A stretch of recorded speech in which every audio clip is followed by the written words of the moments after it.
नमस्कार। नमस्कार। Nagpur today Lord Buddha TV के विशेष कार्यक्रम प्रेस क्लब में आप सबका स्वागत है। चलिए आज फिर हम चर्चा करते हैं। हम अर्थात मैं SN विनोद और वरिष्ठ पत्रकार जोसेफ राव। आज की चर्चित सुर्खियों में से सर्वाधिक महत्वपूर्ण ईडी का है। अब ईडी एक ऐसा नाम हो गया जो बच्चा बच्चा देश का परिचित हो गया है। ईडी चारों तरफ। लेकिन ईडी का एक भय और आतंक भी पूरे देश में व्याप्त हो गया है। ऐसा पहली बार हुआ है कि एक जांच एजेंसी, एक केंद्रीय जांच एजेंसी, इन्फोर्समेंट डायरेक्टोरेट, प्रवर्तन निदेशालय की इतनी चर्चा हो जो कि बच्चे बच्चे की जुबान पर आ जाए, सारे राजदल उसे भयभीत हो जाए, विशेषकर विपक्ष। ऐसा देश में पहले कभी नहीं हुआ था। राव साहब, आप इससे शायद सहमत होंगे कि हालिया कार्रवाई जो विपक्ष के खिलाफ हुई या हो रही है, चालू है, वो बदले की भावना से की जा रही है और केंद्रीय जांच एजेंसी ईडी का दुरुपयोग किया जा रहा है सत्ता पक्ष द्वारा। और इसमें एक सवाल यह भी उठता है कि ईडी के रडार पर सिर्फ विपक्ष ही क्यों? क्या सारे भ्रष्टाचारी विपक्ष में ही है, सत्ता पक्ष में सारे पाक साफ हैं? यह सवाल भी आज देश के बच्चे बच्चे की जुबान पर है कि ईडी क्या सिर्फ एक आंख खोलकर काम करता है, दूसरी आंख उसने बंद कर रखी है? ऐसा क्यों? आपने ईडी का उल्लेख किया। नेशनल हेराल्ड के मामले में ईडी शायद कई चरणों में इन्वेस्टिगेशन कर रही है। सोनिया गांधी जी को, माननीय कांग्रेस अध्यक्ष, उनको बुलाया गया। कांग्रेस के युवा नेता माननीय राहुल गांधी से पूछताछ की गई, करीब 50 घंटे पूछताछ की। माननीय सोनिया जी को पहले बुलाया, मगर वो अपने स्वास्थ्य के कारण उन्होंने समय मांगा और बाद में उनको दोबारा बुलाया। उनसे भी 2-3 दिन मुलाकात की, 2-3 दिन उनको जो भी उनसे पूछताछ किया गया, मगर इससे भी शायद ईडी संतुष्ट नहीं हुई। अब ये तीसरा चरण जो है, तीसरे दौर में उन्होंने अभी ईडी ने नेशनल हेराल्ड के दफ्तर में, ऑफिस में कल छापेमारी की है। देश के 12 विभिन्न स्थानों पर उनके जो है, लखनऊ में, कलकत्ता में, अखबारों तक पहुंच गई है, अखबार के दफ्तर तक पहुंच गई ईडी। ये एक बहुत बुरी बात है। अभी क्या इतना आपने जो पूछताछ की है दोनों लोगों से, क्या आपको कोई मटेरियल मिला, कोई सबूत मिला कि अभी आप जो है पूरे नेशनल हेराल्ड के 12 जो दफ्तर है वहाँ पर आपने कल छापेमारी किया या रेड किया, जो भी आप कहें, बहुत गलत है। क्योंकि अखबार के वहाँ तक पहुँचने लायक कोई, मेरे ख्याल से ऐसी कोई बात नहीं है, ऐसे कोई तथ्य या ऐसी कोई फाइल अभी तक दफ्तर में रखी हुई है ईडी के आने तक, ऐसा तो नहीं होता है। अगर कुछ होगा भी, कुछ इंक्रीमेंट डॉक्यूमेंट आपको अगर चाहिए भी, तो वो आपके पास ऑलरेडी होना चाहिए। जब भी आप कार्रवाई कर रहे हैं, जब आप उनसे पूछताछ कर रहे हैं 2 लोगों से, और इससे पहले भी आपका जो है जांच, आपकी इन्वेस्टिगेशन शुरू है, तो ये आप डराने धमकाने का काम कर रहे हैं। ये आप जो है अखबार के लोगों को, उनको डिमोरलाइज करने के लिए, उनका मनोबल तोड़ने के लिए, और एक तरह से पूरी कांग्रेस, इसके पीछे पूरी कांग्रेस और कांग्रेस की लीडरशिप, यानी प्रमुख रूप से माननीय श्रीमती सोनिया गांधी और माननीय श्री राहुल गांधी, इनको आप डिमोरलाइज करना चाहते हैं, इनको डरा धमकाना चाहते हैं आप कि ईडी आपका पीछा कर रही है। अभी आप जो है जो संभल के रहिए, ये आपको हम आगे चल के और भी तकलीफ दे सकते हैं। ये कल की जो कार्रवाई है, ये तो समझ से परे थी कि इतनी क्या ऐसी ज़रूरत पड़ गई कि ईडी को 12 दफ्तर में जो है छापेमारी करना पड़ा। जो हेडक्वार्टर होता है वहीं सब कुछ होती कार्रवाई, या वहीं से जो भी आपको फाइल चाहिए या जो भी इंक्वायरी करनी है। अभी मेरे ख्याल से चौथे चरण में हो, अखबार के जो लोग काम करते हैं, संपादक से लेकर जो चतुर्थ श्रेणी कर्मचारी है, शायद उनसे पूछताछ बाकी मेरे ख्याल से, क्योंकि अभी और कुछ बचा नहीं है। नहीं, अगर ये बदले की कार्रवाई है तो इधर सिलसिला चलेगा। अभी देखिए, एक जगह आपने अखबार की चर्चा की, इसमें बताना चाहूँगा अभी जो महाराष्ट्र में शिवसेना के संजय राउत की गिरफ्तारी हुई, वो भी सामना के कार्यकारी संपादक हैं, ध्यान रखें। और वो बहुत वोकल है, न केवल शिवसेना के बल्कि प्रदेश हित में अनेक बातों को सामने उठाया करते हैं। यहाँ सत्ता परिवर्तन के साथ उनके ऊपर भी कार्रवाई हुई और वो जेल के अंदर। यह जो बार बार आ रहा है, जैसे कांग्रेस के प्रदेश अध्यक्ष नाना पटोले ने आरोप भी लगाया कि पूरे के पूरे बदले की कार्रवाई है। तो जो दृष्टांत सामने अभी हैं, जो आ रहे हैं, जैसी चर्चा आपने बार बार की, नेशनल हेराल्ड पर छापा, सोनिया गांधी से पूछताछ, राहुल गांधी से पूछताछ, अन्य नेताओं से पूछताछ, और ये सिलसिला कहीं समाप्त होता नजर नहीं आ रहा है। इससे तो संदेश यही जा रहा है कि यह सब के सब बदले की कार्रवाई है। ध्यान रखें, 2014 के चुनाव के पूर्व नरेंद्र मोदी ने एक नारा दिया था, कांग्रेस मुक्त भारत। ध्यान रखें, चूंकि उनकी नजरों में प्रमुख विपक्षी दल या सबसे बड़ी चुनौती अगर किसी दल से मिल रहा तो कांग्रेस से। और अब जैसा आपने बताया राव साहब, अब धीरे धीरे कांग्रेस को खत्म करने की दिशा में केंद्रीय जांच एजेंसियों, जिसमें ईडी अभी प्रमुख है, का इस्तेमाल किया जा रहा है। तो क्या आपको लगता है कि सारे के सारे जो भ्रष्ट लोग हैं वो विपक्ष में ही है, सत्ता पक्ष में कोई नहीं है? प्रसंग बस अब चूंकि हम लोग जिस बिरादरी से हम लोग बैठे हुए हैं, किन्हीं कारणों से आज वो भी बहुत ही ज्यादा सिलेक्टिव हो गए हैं। लगभग 1 वर्ष 1.5-2 वर्ष पूर्व की बात है, ध्यान में एक खबर एक आई थी छोटी सी, लेकिन एक बार अमित शाह के पुत्र जय शाह के बैंक खाते की जानकारी दी गई थी, जिसमें हजारों करोड़ रुपए जमा थे। उस समय एक सवाल उठेगा, पैसे कहां से आए? उसके बाद से कहीं कोई चर्चा नहीं। क्या ईडी को उसकी कोई जानकारी नहीं है? इस तरह से अनेक दृष्टांत है। ये तो ऐसा लगता है कि जैसे सत्ता पक्ष से जुड़े सारे लोग या जो लोग विपक्ष में अभी हैं और अपनी मूल पार्टी को, दल को छोड़कर सत्ता पक्ष भारतीय जनता पार्टी में जा रहे हैं, वो पाक साफ हो जाते हैं। उसके पूर्व पर कार्रवाई चलती रहती है, कार्रवाई होती है, आरोप लगते हैं, लेकिन जहां भारतीय जनता पार्टी की शरण में वो गए, वो बिल्कुल पाक साफ दूध के धुले बन जाते हैं।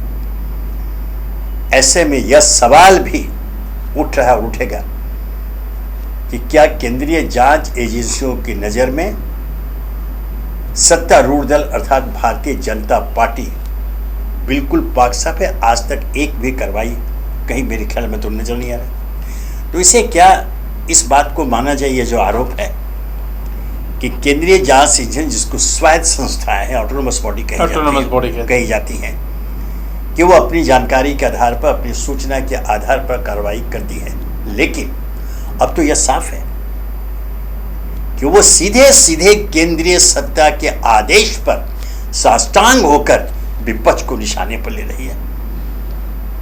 आपने जिस बात का उल्लेख किया वो बिल्कुल सही है, और कल ही हम लोग इसके ऊपर बात भी की। हमने हमारे दर्शकों को बताया कि जो सत्ता पक्ष है वहाँ पर भी कुछ ऐसे लोग हैं, कल हमने नाम भी लिया माननीय किरीट सोमैया का, उनके ऊपर भी बहुत आरोप है, कुछ सबूत भी इकट्ठे हुए हैं, कुछ छपे भी हैं, पर वो इस सब कार्रवाई से बचे हुए हैं। उन पर, उनके पुत्र पर गैर कानूनी ढंग से करोड़ों रुपए, सैकड़ों करोड़ रुपए जमा करने का आरोप है और खर्च करने का। पर वो अभी चूंकि वो सत्ता पक्ष में है, बहुत सारी प्रेस कॉन्फ्रेंसेस लेते रहते हैं, बार बार मीडिया से बात करते हैं, और हमेशा सत्ता जो पिछली सरकार रही है उसको हमेशा वो टारगेट करते रहे। मगर ये जो ईडी की कार्रवाई है इससे वो बचे हुए। आपने जय शाह की बात किया, उन पर भी आरोप है। गुजरात में जो नोटबंदी के दौरान भी कुछ ट्रांजैक्शन हुए थे, उसके बाद उन पर भी। पर क्या होता है कि आपने सही कहा है कि ये जो सेलेक्टिव कार्रवाई हो रही है, चुने हुए लोगों को तंग किया जा रहा है। अब कल जो नेशनल हेराल्ड पर कार्रवाई हुई है, जो भी ईडी के लोग वहाँ पहुँचे हैं। मैं तो समझता हूँ इसका पत्रकार संगठनों ने, अखबार मालिकों की जो संगठन है, चाहे वो प्रेस काउंसिल हो, आईएनएस हो, जो इंडियन न्यूज़पेपर सोसाइटी है या श्रमजीवी संगठन है, उन लोगों ने भी इसका विरोध करना चाहिए कि आप अखबार के दफ्तर में अखबार के जो काम करते पत्रकार और गैर पत्रकार लोगों, उनको आप टेरराइज कर रहे हैं। वहाँ आप जो छापेमारी कर रहे हैं, जो भी है, आपने मालिकों से तो बात की है या जो जिनका मालिकाना संबंध है उनसे तो बात की है। अभी आप अखबार के दफ्तर में आ गए हैं, या आप पत्रकार और गैर पत्रकार जो लोग वहाँ काम करते हैं उनको एक तरफ से आप डरा धमका रहे हैं। बिल्कुल, आपने बिल्कुल सही कहा, अखबार और डराना धमकाना। नेशनल हेराल्ड के माध्यम से मुझे तो ऐसा लगता है कि पूरे अखबारी दुनिया को, अर्थात मीडिया को, एक संदेश बल्कि एक चेतावनी देने का काम किया गया है। क्योंकि देखिए, हमारे देश का कानून या जो कानून ऐसे हैं, अगर कोई अर्थात सत्ता पक्ष यह ठान ले कि हमें फला को सबक सिखाना है, तो कानूनी दायरे में रहते हुए कानून की आड़ लेकर उसे सबक सिखा देते हैं। और नेशनल हेराल्ड का मामला यह कोई एक छोटे से या बड़े अखबार का मामला वहां तक सीमित नहीं है। ये पूरी की पूरी अखबारी दुनिया मीडिया के लिए एक चेतावनी है। भाया नेशनल हेराल्ड, केंद्रीय सत्ता ने मीडिया को भी चेतावनी दी है कि जुबान बंद रखो, कलम तभी चलाओ जब ऐसे लगे जहां आप स्तुति गान कर सकते हो। अब वो जमाना चला गया। मुझे याद है राव साहब, हम लोग बहुत सक्रिय थे आपातकाल के दौरान, जब घोषित आपातकाल था और सेंसर बोर्ड था, प्रेस पर सेंसर था, सारे अखबारों के दफ्तर में सेंसर अधिकारी बैठे रहते थे, छपने के पहले सारी सामग्री देखी जाती थी। बावजूद इसके इस तरह से समर्पण मीडिया ने भी तब नहीं किया था। बहुत सारे तरीके निकाले गए थे अपनी बात पहुंचाने के लिए, आम पाठकों की भी, जनता के बीच बहुत सारे तरीके निकाले गए, सरकार की आंखों से बचते हुए, सरकार के हथकंडों से बचते हुए। लेकिन आज जिस तरह से एक सबसे दुखद बात ये लगती है जगह कि आखिर हमें क्या हो गया, हमारी बिरादरी को क्या हो गया, किस दबाव में, किस भय में, किस डर के अंतर्गत काम कर रहे हैं, या किसी प्रलोभन के अंतर्गत है कि हम सच को भी अपने पाठकों के सामने लाने से हिचक रहे हैं, बल्कि नहीं ला रहे। ऐसा क्यों हो रहा है?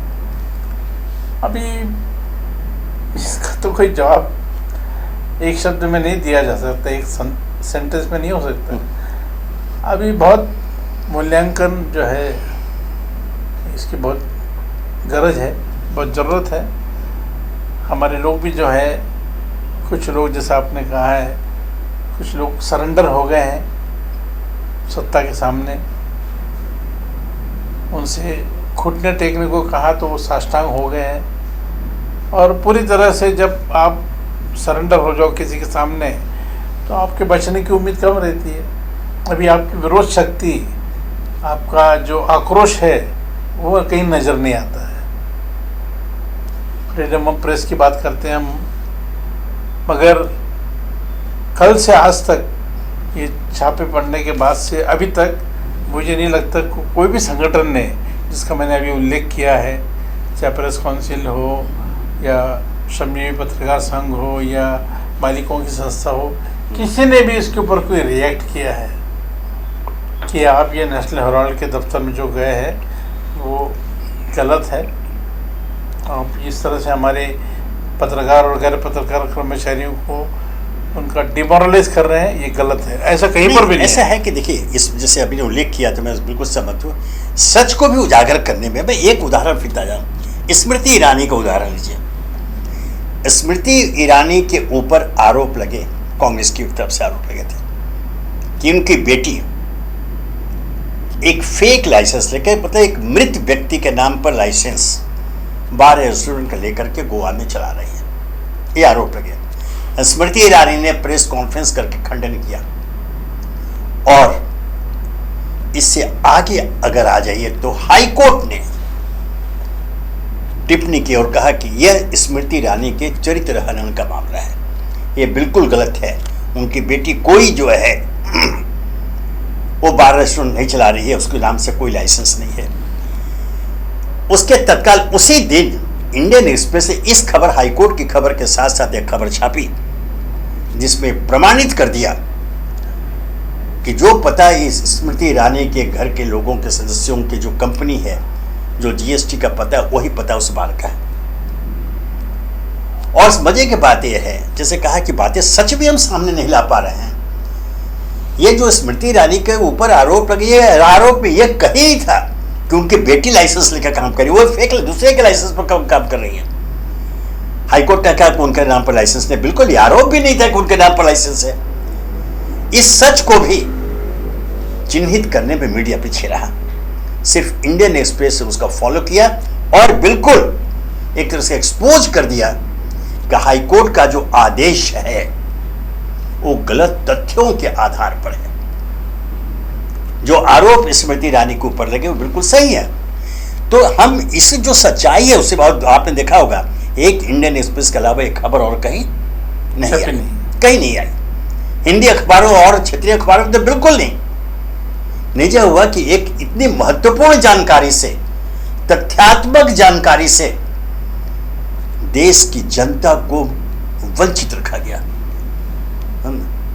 बराबर है, आपने जिस बात का उल्लेख किया, कल हमने ये बातें अपने दर्शकों को बताई थी कि कैसे दिल्ली हाईकोर्ट ने अपनी एक तुरंत जांच और वो इस कंक्लूजन में पहुंच गए कि उनका कोई संबंध नहीं है और उनको बदनाम किया। जबकि वैसा आरोप कहा था, वो तो पहले ही कहा गया कि दूसरे के लाइसेंस पर चला रही है। कल एक इस तरह से एक जोक भी बना हुआ था कल, हाँ। कि बार जो है वो है गोवा में, जिस बार की हम लोग बात कर सिल्ली साउथ, वो गोवा में, वो आता है बॉम्बे हाईकोर्ट के जुरिडिक्शन में।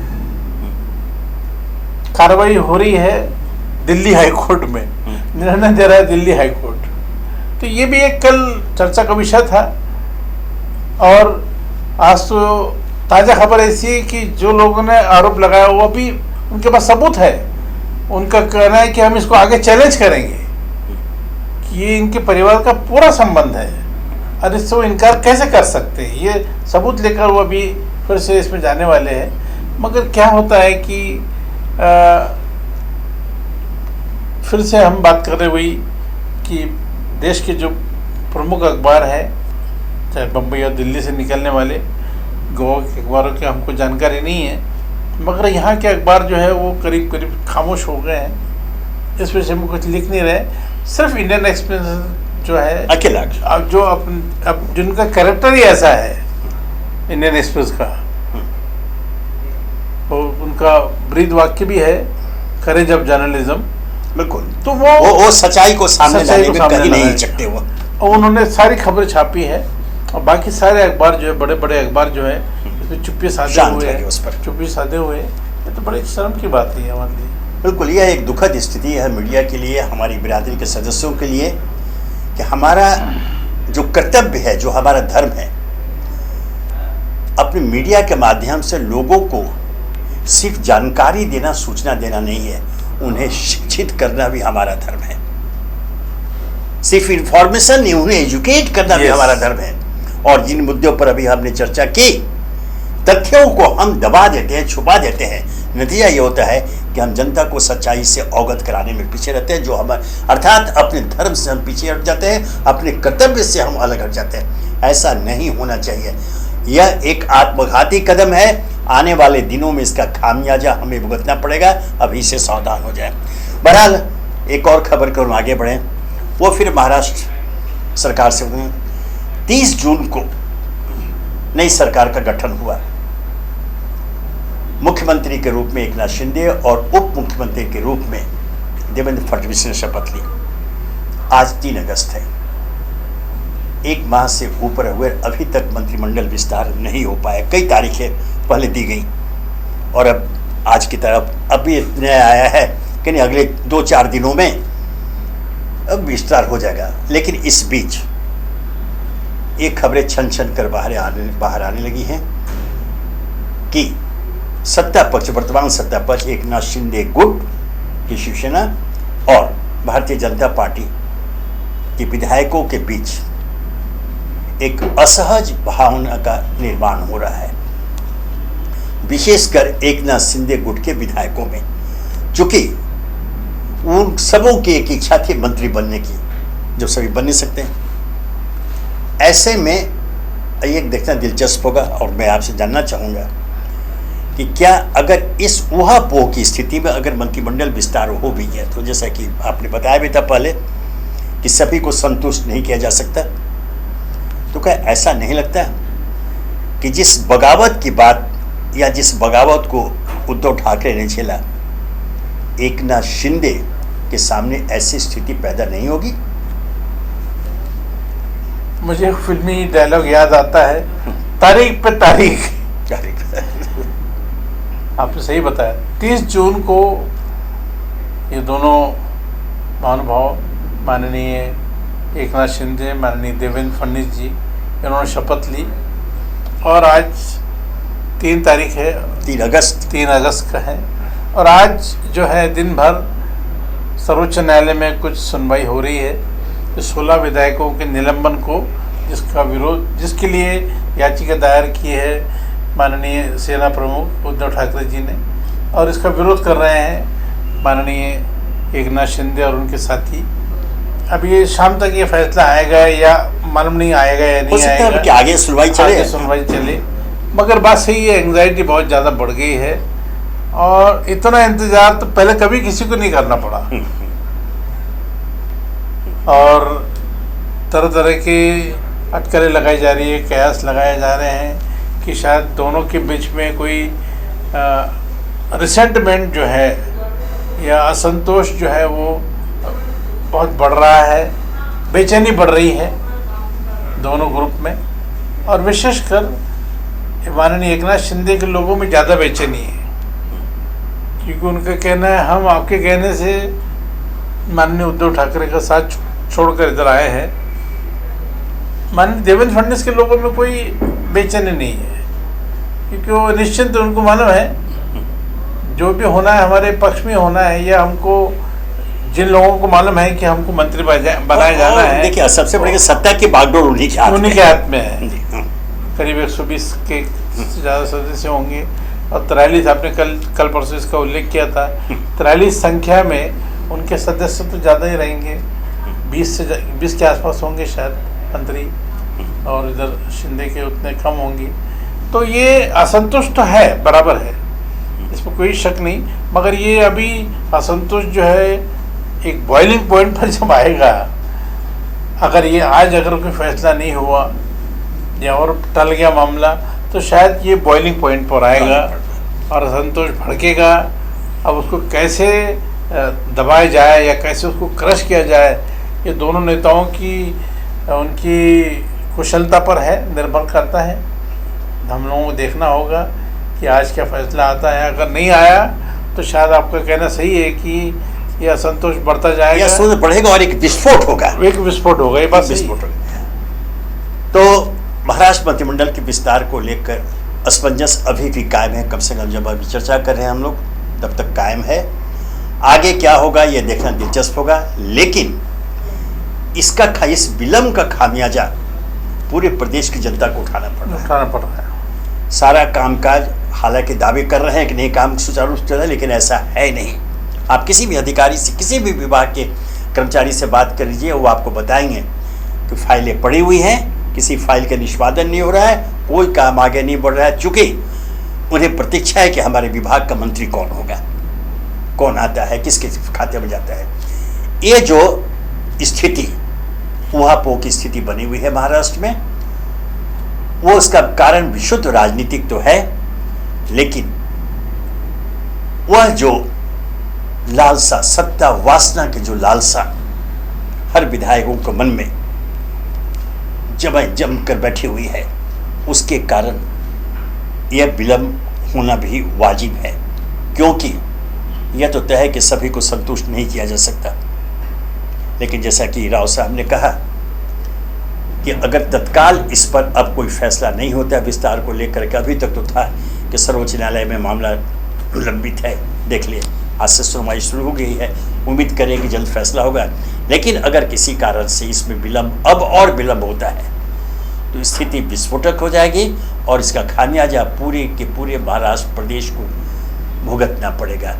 हम आशा करें कि ऐसा नहीं होगा। चलिए आज की चर्चा को हम इतना ही आज यहीं विराम देते हैं। कल हम फिर मिलेंगे प्रेस क्लब में इसी समय आपके साथ। नमस्कार।